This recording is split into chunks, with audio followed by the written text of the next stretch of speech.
नमस्कार। आज भिडियो को आपण मन स्वागत। आज आम षष्ठ श्रेणी आम भाषा आम साहित्य बहिर प्रार्थना विषय प्रश्न उत्तर गुड़िक आलोचना करवा। यह पूर्व मु विषयटी को बुझे सारी से भिडर लिंक आपको डिस्क्रिप्शन में मिल ताकू जाकि मत आप देखिपारे। यार परवर्ती प्रश्न उत्तर गुड़िकर वीडियो जब भी अपलोड हम तार सब लिंक ये भिडर डिस्क्रिप्शन में आपको मिल चलतु आज प्रश्न उत्तर गुड़िक आलोचना करवा। प्रथम प्रश्न होचे संक्षेप उत्तर लेख। ईश्वर को कहीं निखिल निदान और सर्वव्याप्त बोली कहुई। उत्तर होची ईश्वर समग्र विश्वर मूल, से सृष्टिकर्ता और से जगतर सबुआड़े व्यापी रही। तेणु तांको निखिल निदान और सर्वव्याप्त बोली कहुई। ख नंबर प्रश्न क्या कहीं निराकार एवं विश्वधार बोली परिचित करा जायछि। उत्तर होची ईश्वर को निराकार एवं विश्वाधार बोली परिचित करा जायछि कारण से हेउछंती आकारहीन ब्रह्म, अर्थात तांकर कोनोसी आकार नहीं, से समस्त आत्मा विराजित और सर्वव्याप्त। से विश्वाधार कारण समग्र विश्व ब्रह्मांड तांको ठारू ही सृष्टि। ग नंबर प्रश्न कहा पई अनिल प्रवाहित होउछि। उत्तर होची ईश्वर पई अनिल प्रवाहित होउछि। घ नंबर प्रश्न किए कूल लंघन करे नहीं। उत्तर होचे समुद्र बा उदधि कूल लंघन करे नहीं।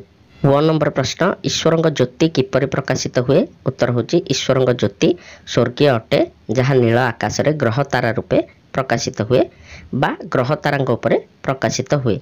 च नंबर प्रश्न नदी बनगिरी ईश्वर कटाक्षरे किपरि रूप धारण करिथांती। उत्तर होची नदी बनगिरी ईश्वर कटाक्षरे भयंकर, कमनीय और शोभा परी विभिन्न रूप धारण करथांती। 6 नंबर प्रश्न मानव जीवन धारण करी कवि कौन बुझापी असमर्थ होइछंती। उत्तर होची मानव जीवन धारण करी कवि प्रभु को महामहिमा बुझापी असमर्थ होइछंती। 2 नंबर प्रश्न दिया जाइथिबा पद गुडी को 4टी बा 5टी वाक्य बुझाई दियो। क नंबर प्रश्न होची आदेश उदधि नलंघे अवधि जय जगदीश हरे। उक्त पद्यांशटी पठित आम भाषा आम साहित्य बहिर गोपबंधु दास लिखित प्रार्थना कवितार आनीत। एठारे कवि ईश्वर बिना आदेश रे कौनसी कार्य घटे नहीं ताहा वर्णना करचंती।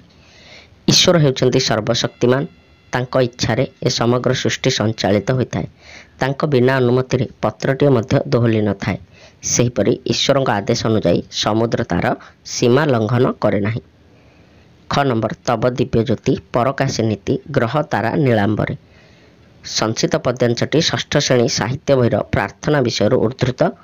एठारे ईश्वर दिव्य शक्तिर वर्णना करा जायछि। ईश्वर समग्र सृष्टिर रचयिता तथा पालनकर्ता।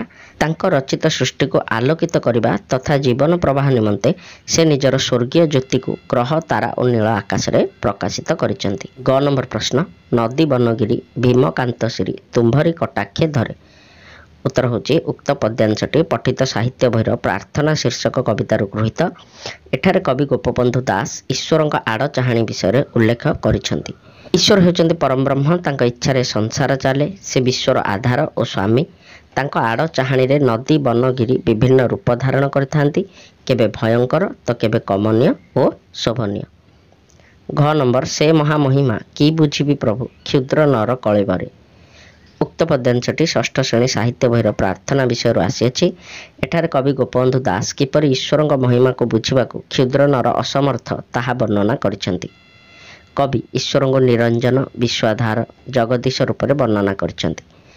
तांकर महिमा अनंत और तांकर महिमा बुझिबा सामान्य मनुष्य पक्षे असंभव।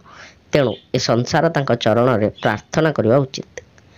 3 नंबर प्रश्न कवितार प्रथम पदरे ईश्वर को केउ नाम रे प्रार्थना करा जायछि। उत्तर होची कवितार प्रथम पदरे ईश्वर को निरंजन और दयामय नाम रे प्रार्थना करा जायछि। 4 नंबर प्रश्न ईश्वर दिव्य ज्योति और पुण्यहास कहा माध्यम प्रकाशित सही पदटी को उद्धार कर लेख।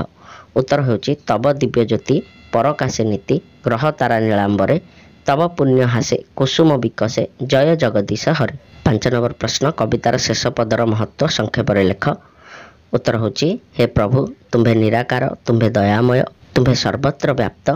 तुम्भरी जोगे संसार सृष्टि, तुम्भ आदेश रे ए विश्व परिचालित हुए। तुमर ए महामहिमा बुझिबा पई मोर सामर्थ्य नाही। केउ भाषा रे तुमर स्तव गान करिबी मु अज्ञ। तेणु मु तुम्भ चरण रे एतिकी प्रार्थना करुछि, हे जय जगदीश समग्र संसार दुख हरण कर। तेबे पिला माने ये तो थिला प्रथम भागर प्रश्न उत्तर यापर व्याकरण व्यावहारिक ज्ञानर प्रश्न उत्तर अच्छी ताकू मु परवर्ती वीडियो अपलोड करी। डिस्क्रिप्शन निहाती चेक कर वीडियोर एवं चैनल नुआ थे सब्सक्राइब कर बेल आइकन को दबाई दियो।